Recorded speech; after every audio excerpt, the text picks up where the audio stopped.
C'est qui? C'est papa. C'est papa? C'est papa. Boum. On ne sait plus comment s'habiller, hein. C'est l'été, on est habillé comme si c'était l'hiver. Oui, Allez, file. Papa, il doit enregistrer. J'ai pas mis mon micro. Je mets mon micro, pardon. Allez, bonjour. Eh ben, on va attaquer tout de suite. C'est ce que je voulais que je vous dise. Ça va? Tout va bien? Non, non, touche pas les trucs, s'il te plaît. Et puis, il me regarde en plus. Cette tête de serial killer qui est là, cet enfant. On aurait dû l'appeler Michel Fornieri. Alors, qu'est-ce qu'on allait dire aujourd'hui? Pas grand chose, vu que là je suis pas du tout prêt. Donc bah je me prépare tout doucement en live. Oui, oui, bah comme ça vous avez les coulisses. Oui, oui, oui, oui, oui, oui. Non, par contre faut pas qu'il reste là, hein. C'est pas possible. C'est pas possible. Voilà, 50 secondes de vidéo qui ne servent donc à rien. Alors, qu'est-ce qui s'est passé cette semaine? Pas grand chose. Au niveau de la librairie, il n'y a pas eu d'office. Hein. Dans vos librairies, il n'y a pas eu d'office. Il n'y a pas eu de nouveauté cette semaine. Les nouveautés arrivent la semaine prochaine. On a un office sur mercredi prochain. Notamment chez Panini avec les nouveautés Marvel, Comics, Destiny of X, tout ce genre de trucs. Au revoir, papa. Au revoir Charlie, à bientôt. Salut, papa. Salut Charlie. Ferme bien la porte s'il te plaît. Merci qu'on n'entend pas les voisins non plus. Hein. Allez, merci. Donc, reprenons les choses. Donc, il n'y a pas eu d'office cette semaine, effectivement, vous l'avez vu. Du coup, bah, y a effectivement pas de rentrée d'argent par rapport à des nouveautés, mais c'est le moment de sortir le fond, en fait. Ça marche surtout au niveau du manga. C'est-à-dire que le manga, on vend beaucoup de nouveautés, mais on vend aussi beaucoup de fonds. C'est-à-dire que le fond, c'est les anciens numéros. Faut dire que le manga, c'est un marché qui est plutôt stable, même s'il est en régression, il reste très très dynamique. Et donc on vend quand même beaucoup de fonds, donc les anciens numéros, les One Piece 1, les Naruto 1, tout ça, ça fait partie des meilleures ventes de manga en France. En comics, c'est effectivement beaucoup plus compliqué, mais comme effectivement il n'y a pas de... Il n'y a pas de nouveautés qui sont vraiment sorties cette semaine. Moi, j'ai sorti des petits coups de cœur, les petits conseils de lecture de cet été, là où je travaille. J'ai fait une sélection de quelques albums, New Warriors, l'intégrale de New Warriors, qui, bon, faisons fi du prix qui est extrêmement cher, qui reste une excellente série scénarisée par Fabian Nicieza et dessinée par Marc Bagley. Et que moi j'aime beaucoup. Il y a effectivement un omnibus aussi, Thunderbolts, qui arrive, également dessiné par Marc Bagley, et ça va être cool. J'hésite à le prendre moi, hein, franchement, hein, parce que cet omnibus, c'est toute la partie qui est scénarisée par Kurt Busiek. C'est la meilleure partie de Thunderbolts. Tout est dessiné par Marc Bagley, donc c'est vraiment cool. J'en peux plus de ces enfants qui hurlent tout le temps. Hein. C'est pas les miens, hein. J'en ai qu'un moi, hein, ça suffit. Et donc je sais pas trop si je vais le prendre l'omnibus de Thunderbolts. On verra à la fin du mois. À tous les coups, je vais l'avoir dans les mains. Je vais faire ah cool, ah 90 euros. Bref, voilà. Donc pardon. Donc j'ai mis en sélection, mise en avant New Warriors, l'intégrale. J'ai mis les Tortues Ninja, qui est une très bonne vente. Alors le marché du comics, il est de plus en plus niche. Hein. C'est vraiment de plus en plus compliqué au niveau du marché du comics. On le sait, hein, les chiffres étaient déjà pas fous l'année dernière, alors que c'était une année record. Vous savez, il y avait l'histoire du collectif Nous sommes les 4%. 4% du marché, c'était le comics. Je pense que maintenant, c'est encore moins. Et le marché devient de plus en plus niche. Et vous le voyez dans les librairies où vous passez peut-être. Il y a Alric, coucou Alric, qui m'a envoyé une photo d'un rayon où il avait l'habitude d'aller dans un espace culturel et tout s'est réduit comme peau de chagrin. Et ouais, on tend vers ça en fait. J'ai l'impression que les derniers lecteurs de comics y restent, parce que ça recrute pas, hein, mine de rien, sont les plus vieux, comme vous, comme moi peut-être, enfin, comme vous peut-être, comme moi c'est sûr, qui du coup continuent à acheter des vieux machins, des rééditions, des machins, et d'autres trucs par réflexe. On en parlait avec un poteau client du magasin cette semaine. Les pieds à lire sont tellement énormes que au final, on achète, on accumule, c'est un peu le syndrome de Diogène, sans vraiment prendre le temps de lire derrière, et puis au final, on achète, c'est posé, et voilà, on n'a plus tellement le temps de lire, c'est malheureux. Donc, le marché de niche, moi j'ai l'impression que tout le monde va finir par lire plus que de la VO, parce qu'en VF, c'est compliqué. En VF, c'est compliqué. Il y a Panini qui nous sort énormément de titres à des prix auxquels les gens ne peuvent plus vraiment suivre. Hein. Quand vous achetez un omnibus à 90 balles, c'est le cas de Thunderbolts à la fin du mois. Est-ce que vous avez les moyens d'investir dans d'autres trucs à côté, dans d'autres séries qui sont plutôt cool, qui m'ont l'air cool? Moi j'ai fait l'impasse sur Lois Lane, qui m'intéressait un peu à la base. J'ai fait l'impasse dessus parce que bon, là c'est difficile de suivre quand on fait en plus de la VO et de la VF, c'est difficile de suivre. Et encore la VO, En général, c'est moins cher hein, quand on prend en trade paperback. Parce qu'au floppy, ça fait plus cher. D'autant que les floppies vont encore augmenter chez Panini. Chez Marvel, Avengers et Spider-Man vont prendre 1$ de plus à la fin de l'année. Ça commence à faire beaucoup. Donc, dans les mises en avant, je vous disais TMNT, Tortue Ninja, l'intégrale à 40€. 40€ quand même, hein, qui a augmenté, qui est le numéro 1 GFK. À mon avis, la sortie du film imminente, ça doit aider aussi. Hein. Là, pour le coup, ce qui est bien, c'est qu'on veut commencer les Tortues Ninja. Boum, il y a ce tome 1 qui est bien. Ça, c'est nickel. Donc, peut-être la sortie du film, évidemment. On le voit sur le manga, par exemple, il y a My Happy mariage, qui est arrivé sur Netflix. Boum, les ventes ont explosé. Le tome 1 est en rupture chez l'éditeur. Là, il y a le film de zombies Zom 100, qui est en fait l'adaptation de 100 Bucket List of the Dead, en français, Bucket List of the Dead chez Kana. Je m'attends à ce que les ventes aussi explosent suite au film. Je suis en train de le regarder, hein, je suis arrivé à la moitié, c'est plutôt pas mal. Et donc peut-être qu'il y aura cet effet-là sur les Tortues Ninja. En tout cas, c'est déjà la meilleure vente comics, sans faire non plus des chiffres de foufou. Donc autant vous dire que le marché du comics est vraiment mineur sur le marché global de la BD. Qu'est-ce que je disais? Oui, donc les Tortues Ninja, peut-être que le film va aider, et ça a été le cas par exemple de la série Invincible qui a boosté les ventes sur Invincible. Donc dans les autres trucs que j'ai mis, les autres comics que j'ai mis en avant, il y a le Superman Chronicles parce que vraiment je le conseille, c'est du John Byrne et c'est cool. Pareil, c'est un peu cher.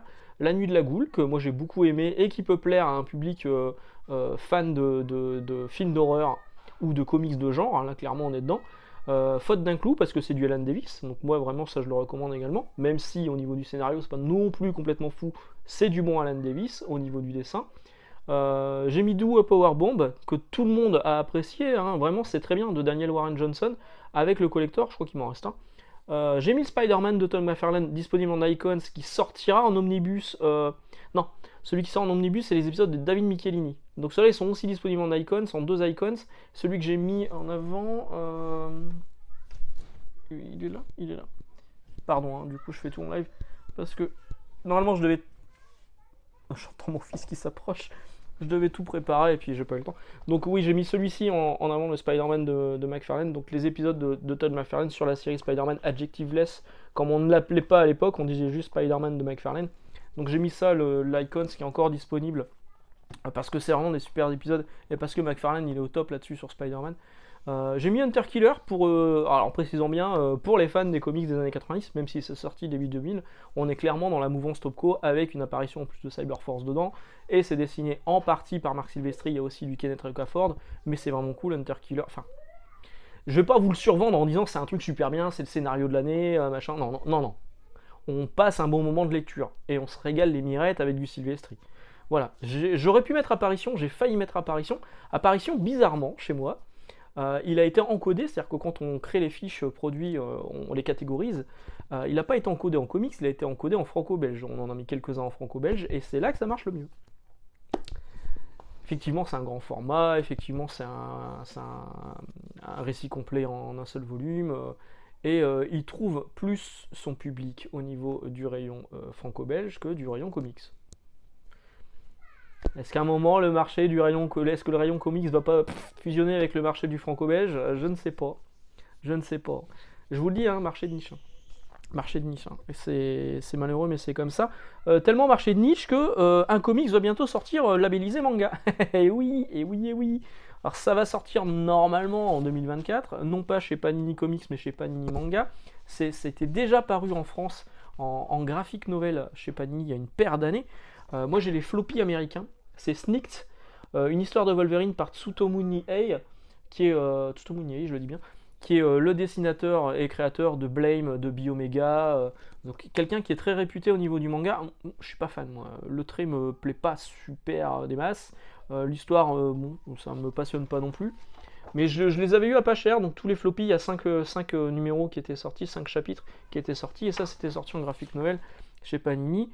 Dans sa version colorisée, parce que là ça va ressortir, si j'ai bien compris, en noir et blanc, donc comme un manga, au format manga, donc plus du tout au format comics, et ça sera aux alentours de 11€, ce qui est cher, hein. Pour du manga, c'est C'est pas le plus cher parce qu'on a effectivement des mangas qui sont beaucoup plus chers. Je vais parler de Arion juste après qui est à 21 euros.